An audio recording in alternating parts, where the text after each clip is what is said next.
இன்று விளக்கவியல் பற்றிய எங்கள் இறுதி சொற்பொழிவு உள்ளது. இது பயன்பாட்டுடன் தொடர்புடையது. வேதத்தில் உள்ள விஷயங்களை பிரித்தெடுத்து சபையில் உள்ளவர்களுக்கு பொருத்தமாக செய்யாவிட்டால் வேதத்தில் உள்ள விஷயங்களை கொண்டிருப்பது அவ்வளவு நன்மையை ஏற்படுத்தாது என்பதால் இது நாம் கட்டி எழுப்பிய ஒன்று. ஆகவே பயன்பாடு இயேசுவின் வார்த்தையின் உண்மையை குறிப்பிட்ட வாழ்க்கை தொடர்பான சூழல்களுக்கு மையமாக கொண்டுள்ளது. இது மக்கள் என்ன செய்ய வேண்டும் அல்லது அவர்கள் கற்றுக்கொண்டதை எப்படி பயன்படுத்த வேண்டும் என்பதை புரிந்து கொள்ள உதவுகிறது. சுவிசேஷகர்கள் பயன்படுத்தப்பட்ட மிகவும் பிரபலமான வேறுபாடுகளில் ஒன்று EDI பின்பற்றுகிறது. ஹெர்ஷின் அர்த்தம் மற்றும் உண்மை பற்றிய விவாதம். முக்கியத்துவம். நான் மேற்கோள் கொள்கிறேன். அர்த்தம் என்பது வேதத்தின் உரை, அதன் வாசகர்களுக்கு முதலில் தெரிவிக்க விரும்பிய கருத்துக்களை குறிக்கிறது. முக்கியத்துவம் என்பது அந்த அர்த்தத்தின் விளைவுகளை பின்னர் வரும் வெவ்வேறு சூழல்களில் குறிக்கிறது. அதனால் அர்த்தம் என்பது நாங்கள் உரையில் காண்பது. முக்கியத்துவம் என்பது அதே பொருளை எடுத்து இன்று பல்வேறு சூழல்களில் அதை எப்படி பயன்படுத்துகிறோம் என்பதாகும். இந்த பார்வை நிலையிலிருந்து எனவே எந்த ஒரு வேதத்தின் பகுதியின் அர்த்தமும் அதை யார் வாசித்தாலும் நிலைத்திருக்கிறது. ஆனால் அதன் முக்கியத்துவம் வாசகர்களுக்கு மாறுபடலாம். பழைய ஏற்பாட்டின் வரலாற்று மற்றும் தீர்க்கதரிசன நூல்கள் பெரும்பாலும் இஸ்ரவேலர்கள் மாறி மாறி கர்த்தரின் ஆசீர்வாதத்தையும் தீர்ப்பையும் பெற காரணமான விசுவாசம் மற்றும் விசுவாசமின்மை ஆகியவற்றின் சுழற்சிகளை விவரிக்கின்றன. அசீரிய மற்றும் பாபிலோனிய சிறைவாசங்கள் கர்த்தரின் வார்த்தையுடன் நிலைத்திருக்க தவறுவதன் தீவிரமான விளைவுகளை தெளிவாக நினைவூட்டின. மலை பிரசங்கத்தில் இயேசு தனது வார்த்தைகளை கேட்பதற்கே அல்லாமல் அவற்றை நடைமுறைப்படுத்துவதன் அவசியத்தை மீண்டும் வலியுறுத்துகிறார். யாக்கோபு இயேசுவின் வார்த்தைகளை ஒலிக்கிறார். அவர் தனது பார்வையாளர்களுக்கு நினைவூட்டும் போது வார்த்தையை கேட்பதற்கே அல்லாமல் அதை செய்து கொள்ளுங்கள் என்று கூறுகிறார். ஒவ்வொரு உரையையும் அதன் சூழலில் ஒரு பெரிய அர்த்தமுள்ள மொழியியல் சொல்லின் ஒரு பகுதியாக நாம் விளக்கி பயன்படுத்த வேண்டும். விண்ணப்பத்தில் தவறுகளை எவ்வாறு தவிர்ப்பது, மேற்கத்திய சூழலிலிருந்து மேற்கத்திய அல்லாத சூழலுக்கு வேதத்தை எவ்வாறு பயன்படுத்துவது, இவற்றில் மிகவும் பயனுள்ளது ஜோண்டர்வான் வெளியிட்டுள்ள NIV பயன்பாட்டு கருத்துரை தொடர் ஆகும். இது ஒவ்வொரு உரையையும் 3 தலைப்புகளின் கீழ் அமைக்கிறது. அசல் பொருள், பாலம் அமைக்கும் சூழல்கள் மற்றும் நவீன முக்கியத்துவம். இப்போது இந்த பாடத்தில் உள்ள அனைத்து பொருட்களிலும் நாம் நோக்கி வந்ததே அதுவாகும். என்ன சுரப்பட்டது என்பதை நாம் கண்டுபிடிக்க வேண்டும். அதை எவ்வாறு புரிந்து கொள்வது? முதலில் வேதத்தை கேட்ட அல்லது படித்தவர்களுக்கு அது என்ன அர்த்தம் கொண்டிருந்தது? அதனை எவ்வாறு எடுத்துக்கொண்டு இன்றைய தேவாலயத்தில் உள்ள மக்களுக்கு பொருத்தமாக மாற்றுவது? சில நேரங்களில் நாங்கள் முழு சூழலை புறக்கணிக்கிறோம். மக்கள் சூழலை தவிர்க்கும்போது தீங்கு விளைவிக்கும் தீவிரமான தவறுகள் ஏற்படுகின்றன. என்னை வலிமைப்படுத்துகிறவரின் மூலம் நான் எல்லாவற்றையும் செய்ய முடியும் என்று பிலிப்பியருக்கு எழுதிய கடிதத்தில் பவுல் கூறுகிறார். இது உரைநடை அல்லது வரலாற்று சூழலின் பகுதி புறக்கணிப்பாகும். ஏனெனில் மக்கள் இதை மிகவும் எடுத்து பயன்படுத்த விரும்புகிறார்கள். அவர்கள் கூறுகிறார்கள், இயேசு என்னுள் செய்கிறதினால் நான் எல்லாவற்றையும் செய்ய முடியும். இல்லை, அது உண்மையல்ல.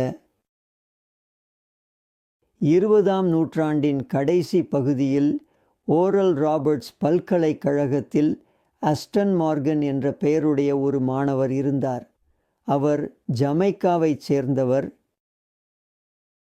அவர் 100 மீட்டர் ஓட்டத்தில் ஒலிம்பிக்கில் கலந்து கொள்ள திட்டமிட்டிருந்தார். அந்த ஆண்டில், இது 1999 என்று நான் நம்புகிறேன், அவர் அந்த நேரம் வரை 100 மீட்டர் ஓடியவர்களில் வேகமான நேரத்தை பெற்றிருந்தார். நான் ஒரு பேராசிரியர். இப்போது நான் இந்த வேத வசனத்தை எடுத்தால், என்னை வலிமையூட்டும் கிறிஸ்துவின் மூலம் நான் எல்லாவற்றையும் செய்ய முடியும். அதை பயன்படுத்தினால் நாள்தோறும் நான் அவர் செய்ததை சமமாக செய்ய முடியுமா என்றும், எந்த விதத்திலும் இல்லை. நான் அருகில் கூட வரமாட்டேன். சிலர் இந்த வசனத்தை இவ்வாறு எடுத்துக்கொள்கிறார்கள். மேலும் அவர்கள் போல் கூறும் சூழலிலிருந்து அதை எடுத்துக்கொள்கிறார்கள். சில நேரங்களில் எனக்கு நிறைய இருக்கிறது, சில நேரங்களில் குறைவாக இருக்கிறது. ஆனால் அந்த நிலைமையில என் அனைத்து சூழல்களையும் நான் சரி செய்ய முடிந்தது. நான் எல்லாவற்றையும் செய்ய முடியும். அதுவே அவர் அதை மிகவும் பயன்படுத்துவது அவரது வாழ்க்கை நிலைக்கு.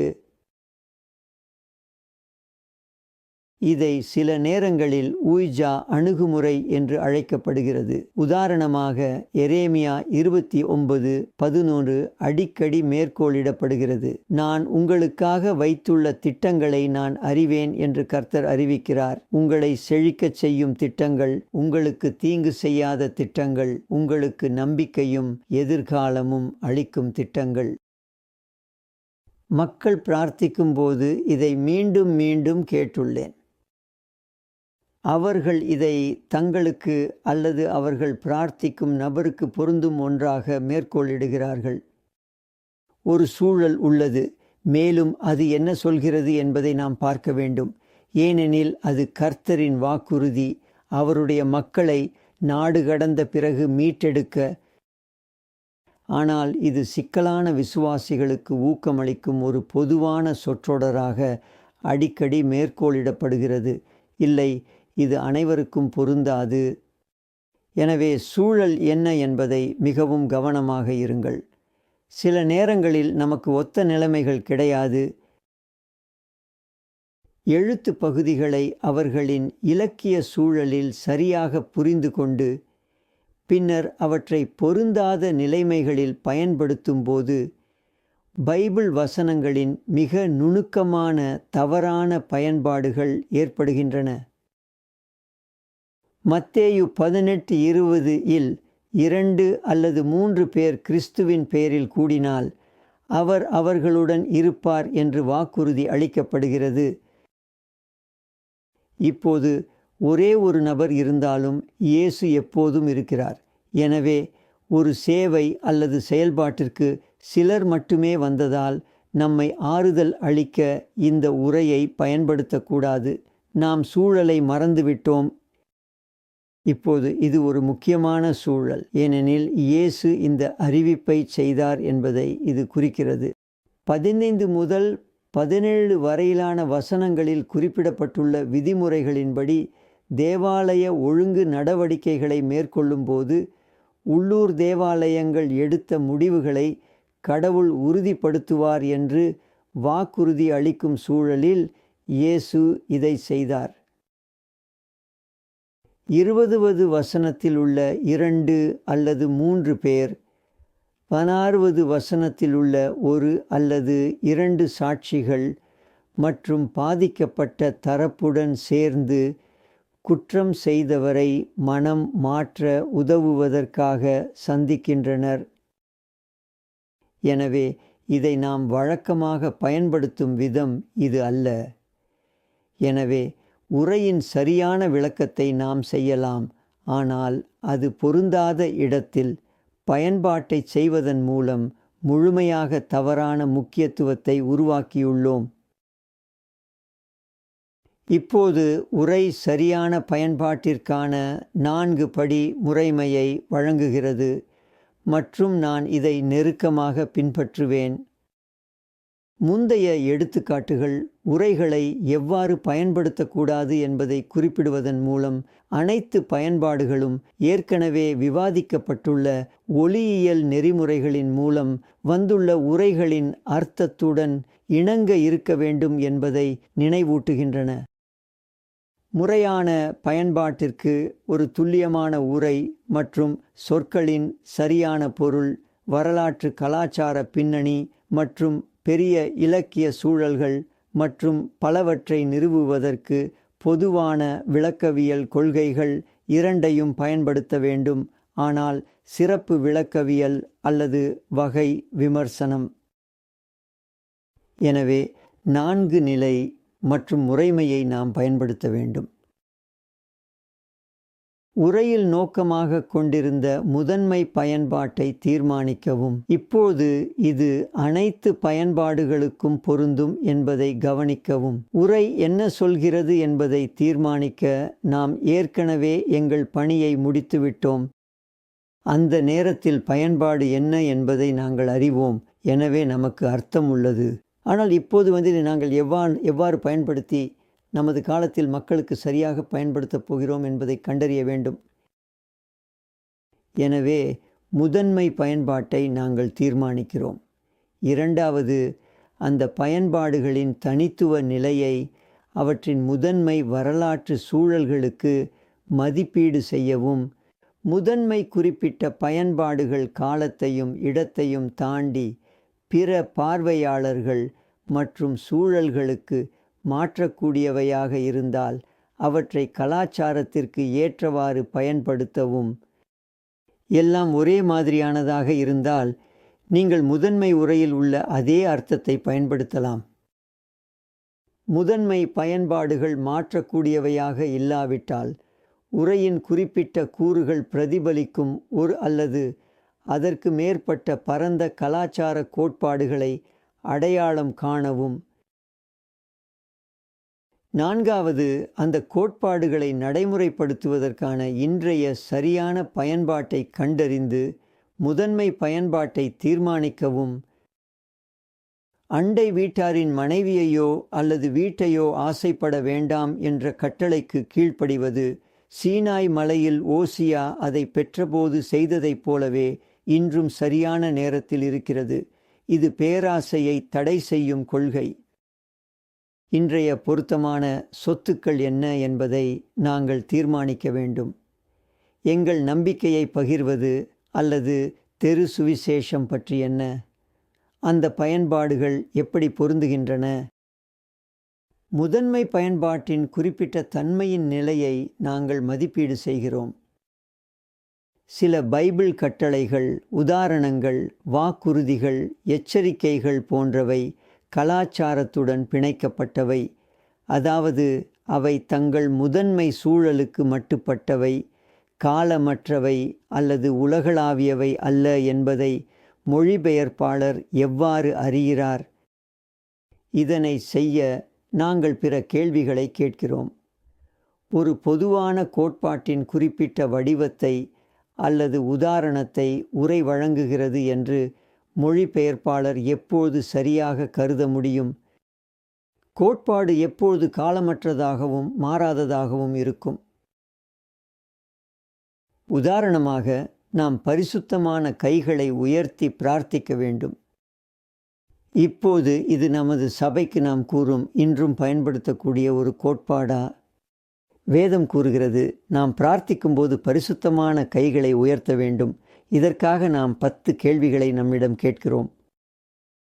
உரையானது ஒரு பரந்த இறையியல் அல்லது தார்மீக கொள்கையை முன்வைக்கிறதா? அல்லது வேறொரு வேத புத்தகம் ஒன்று அல்லது அதற்கு மேற்பட்ட வெவ்வேறு வடிவங்களில் உள்ளடக்கிய அத்தகைய கொள்கையின் ஒரு குறிப்பிட்ட வெளிப்பாட்டை கொடுக்கிறதா? பறிப்பதற்கான சட்டங்கள் ஏழைகளுக்கான பரந்த கோட்பாட்டின் குறிப்பிட்ட உதாரணமாக பொருந்துகின்றன. அவர்களின் பழமையான முறையான பயன்பாட்டை நாங்கள் துல்லியமாக பின்பற்றவில்லை என்றாலும், உங்கள் வயலை அறுவடை செய்வதற்காக பேசும்போது உங்கள் சொத்தின் எல்லைக்கு முழுமையாக செல்லக்கூடாது. அங்கே சில அறுவடையை விட்டுவிட வேண்டும். உங்கள் மரத்தை அசைத்து அத்திப்பழங்களை எடுக்கும்போது அதை மீண்டும் ஒரு முறை செய்யக்கூடாது. மீதமுள்ள அத்திப்பழங்களை மற்றொருவர் வந்து பயன்படுத்துவதற்காக விட்டுவிட வேண்டும். அல்லது திராட்சை தோட்டம், முதன்முறையாக அதை சென்று பாருங்கள், ஆனால் 2வது முறையாக அதை செல்லக்கூடாது. இது மற்றவர்களிடம் இருந்த உணவை இல்லாதவர்களுக்காக வடிவமைக்கப்பட்டது. அவர்கள் தங்கள் உணவுக்காக தேடிக்கொள்ள வேண்டியிருக்கலாம். எனவே ஏழை, அனாதை, விதவை ஆகியோருக்கு உதவுவதற்காக அங்கே உள்ளதை விட்டுவிட வேண்டும். இந்த வசனம் தோன்றும் அதே வேத நூலின் பெரிய சூழல் பயன்பாட்டை ஏதேனும் வகையில் கட்டுப்படுத்துகிறதா, அல்லது அது ஒரு பொதுவான பயன்பாட்டை ஊக்குவிக்கிறதா? உதாரணமாக, உயிர்த்தெழுந்த பிறகு இயேசு கலிலேயா கடலின் அருகே தோன்றினார். அவர் பேதுருவுடன் பேசினார். அவரிடம் கேள்விகள் கேட்டார். நீ என்னை இவைகளுக்கு மேல் நேசிக்கிறாயா? இதனால் பேதுரு வருத்தமடைந்தார். ஆனால் அவர்கள் அங்கிருந்து நடக்கத் தொடங்கிய போது பேதுரு திரும்பி பார்த்தார். அங்கே யோவான் இருப்பதை பார்த்து அவரை பற்றிய கேள்வி கேட்டார். பேதுருவுக்கு அவர் முதிர்ந்தபோது சிரமங்களை எதிர்கொள்ள வேண்டியிருக்கும், மேலும் தனது முடிவை கட்டுப்படுத்த முடியாது என்று கூறப்பட்டது.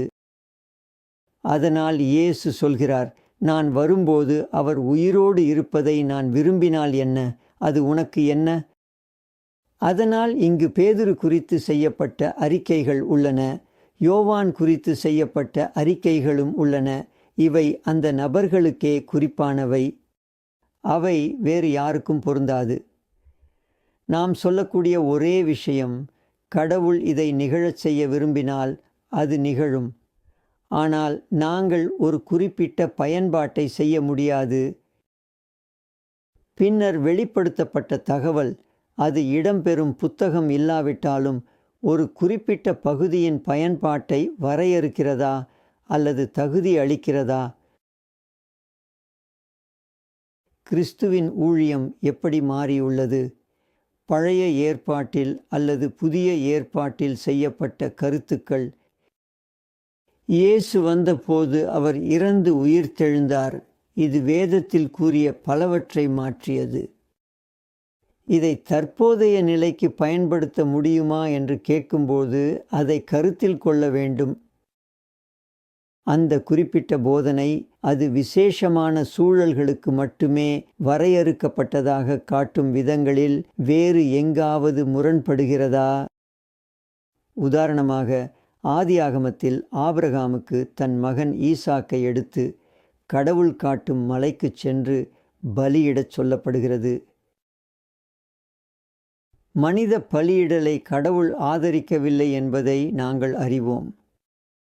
ஆகையால் இது ஆபிரகாமுக்கு மட்டுமே குறிப்பிட்டது என்பதை நாங்கள் மிகவும் உணர வேண்டும். இதை இன்றைய காலத்திற்கு அல்லது ஓசியாவுக்கு பயன்படுத்த முடியாது. ஓசியா 8ஆம் நூற்றாண்டில் ஒரு தீர்க்கதரிசி, அவருக்கு ஒரு வேசியை திருமணம் செய்ய கடவுள் சொல்கிறார். மற்றும் உரை பார்த்தால் ஓசியாவின் மனைவி அவர் திருமணம் செய்யும் முன் ஒரு வேசியா, அல்லது அவர் திருமணம் செய்த இளம் பெண் வேசியத்தன்மைக்கு மாறினாளா என்பதை அறிய கடினமாக இருக்கலாம். நன்றாக, தேவன் எனக்கு ஒரு வேசியை திருமணம் செய்ய வேண்டும் என்று சொன்னார் என்று நாம் கூற முடியாது. இல்லை, இது தேவன் மற்ற இடங்களில் சொல்வதற்கு எதிராக உள்ளது. சில உரைகளை எப்போதும் ஒரே விதமாக பயன்படுத்துவது பொருத்தமற்றதாக ஆக்கும் கலாச்சார நிலைமைகள் வேதாகமத்தில் அடையாளம் காணப்பட்டுள்ளதா அல்லது அதன் ஆசிரியர்களால் ஊகிக்கப்படுகிறதா? பவுலின் காலத்தில் பெண்களின் மொட்டையடித்த தலை பற்றி அவமானகரமானது என்ன என்பதை கேளுங்கள். பவுல் இதை அவமானமாக பேசுகிறார். பெண்கள் நீதியற்ற முறையில் வாழ்ந்தால் அவர்களின் தலைகள் மொட்டையடிக்கப்படலாம். ஆனால் இந்த நிகழ்வு அல்லது இந்த குறிப்பிட்ட கருத்து இன்று யாருக்கும் பொருந்தும் என்று அர்த்தமல்ல. ஏனெனில் நமக்கு அதே தரநிலைகள் இல்லை. நான் சில மிஷனரிகளை பற்றி கேட்டேன். அவர்கள் களத்தில் வேலை செய்து கொண்டிருந்தார்கள். ஆனால் அவர்கள் மக்களுடன் தொடர்பு கொள்ள எந்த திறமையும் இல்லாதது போல தோன்றியது. சில காலத்திற்கு பிறகு அவர்கள் மனமுடைந்துவிட்டு சென்றார்கள். புதிய மிஷனரிகள் வந்தார்கள். அவர்கள் வெற்றியடைந்தார்கள். அவர்கள் கண்டுபிடித்தது என்னவென்றால், இந்த 2 முன்னாள் பெண்கள் காலை உணவில் திராட்சை பழச்சாறு குடித்து கொண்டிருந்தார்கள். மக்கள் இதை உணர்ந்தார்கள். அந்த கலாச்சாரத்தில் திராட்சை பழச்சாறு கர்ப்பத்தை தடுக்க பயன்படுத்தப்பட்டது. எனவே அவர்கள் செய்தது, அவங்களை அதை அறியாமல் இருந்தாலும் அது அவர்களின் ஊழியத்தை தடுக்கிறது.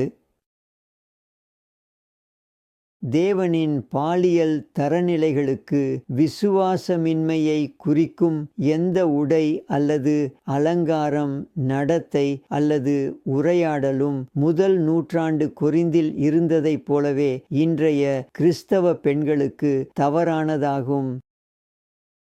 வேதாகம உரையில் வெளிப்படுத்தப்பட்ட குறிப்பிட்ட கலாச்சார வடிவம் இன்றும் உள்ளதா?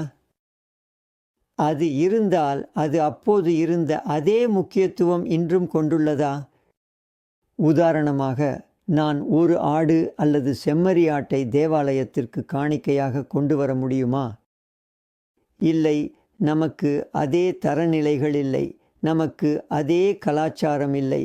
எனவே பழைய ஏற்பாட்டில் அல்லது புதிய ஏற்பாட்டில் கூட என் பாவத்தை பராமரிக்க ஒரு விலங்கை கோவிலுக்கு கொண்டு வருவது பற்றிய கருத்து இருந்தால் அது எனக்கு பொருந்தாது. நாம் ஒத்த சூழ்நிலைகள் உள்ளதா என்பதை சரியாக உறுதிப்படுத்த வேண்டும்.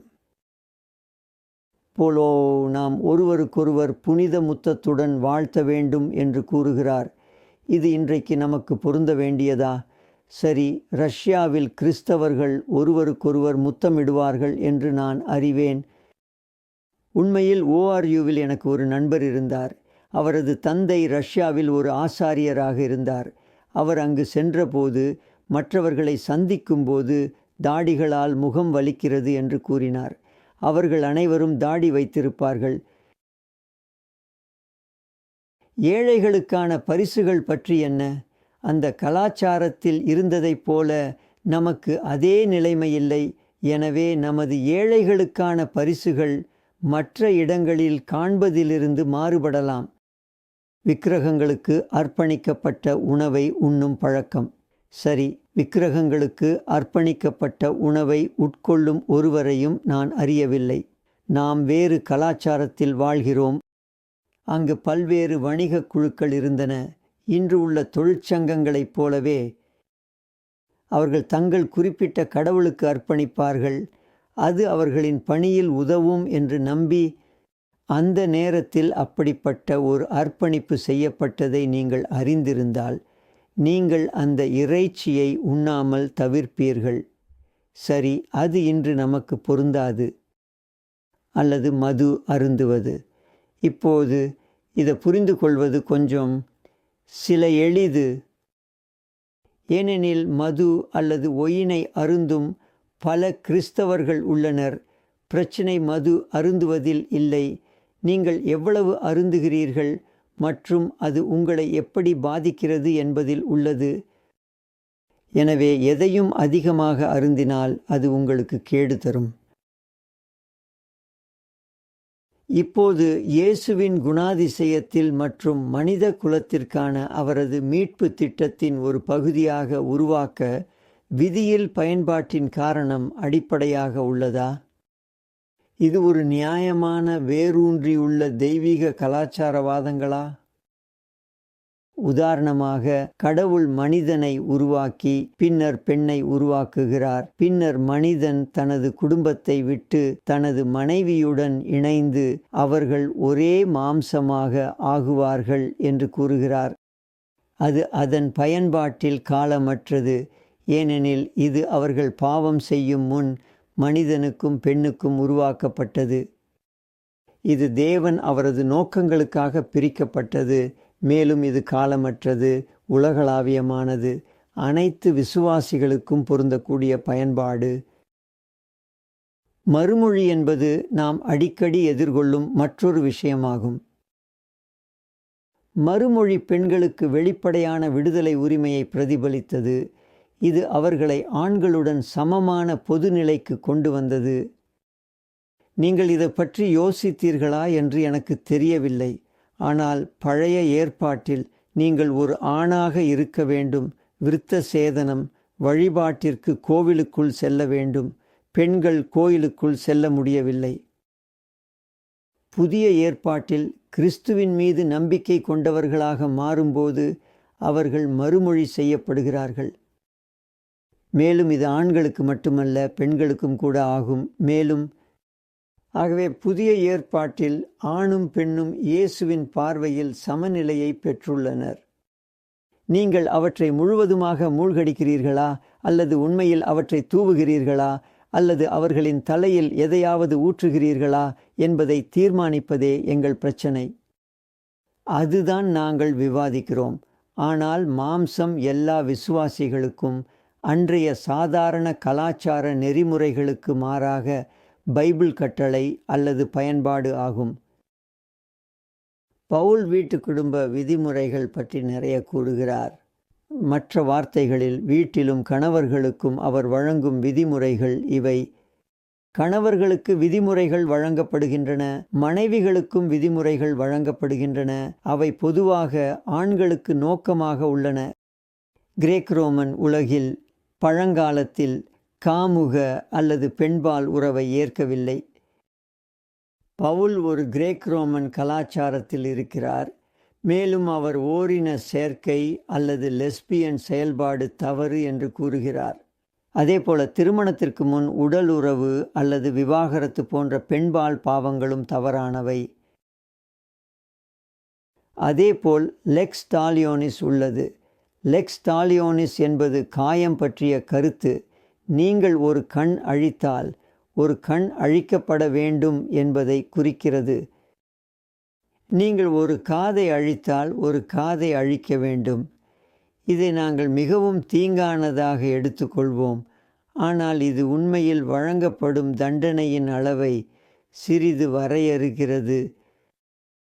எனவே நாங்கள் அதை இன்றைய காலத்தில் பயன்படுத்தாமல் இருந்தாலும் அது இன்னும் ஒரு நபர் எடுக்கக்கூடிய மிகவும் மிகுந்த பழிவாங்கலின் அளவை வரையறுக்கிறது.